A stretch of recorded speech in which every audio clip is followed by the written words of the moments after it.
Hawakan mo, dalawang kamay mo. Ayan, yes. Ayan. Ano yan? Mamaya, mauna na yung subukit na yung machine natin. Tapos, pag i-pass po dito, naka-ano ka muna. Tapos mag-release ka ng konting ano lang. Ayan.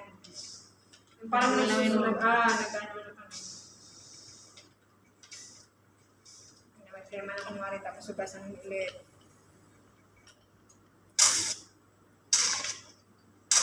Yan na, okay na. Pasok ulit. Actually, hindi siya pwedeng mapuno yung itong ano na to. Sorry, te. Yung bote na to. Hindi siya pwedeng mapuno. May ano siya, may measuring hanggang sana ano. Kasi once na mapuno to, papasok ang tubig niya dito sa loob, sisira siya. Ito ang papalitan na naman. Okay na yan. Okay na yan.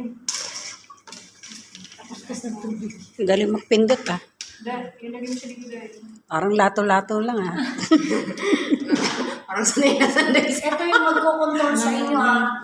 Paintindi ko lang ha, ito, kasi pag close nyo to, ito yung sisipsip. Pag na-open siya, wala siyang sisipsipin. So, kailangan pag ginagano nyo yung kamay nyo, igaganyan nyo talaga siya, close open. Para sa nagsisipsip siya ng plema o kaya Sino next? bacteria. Pagkatapos mo na, i-close mo. Si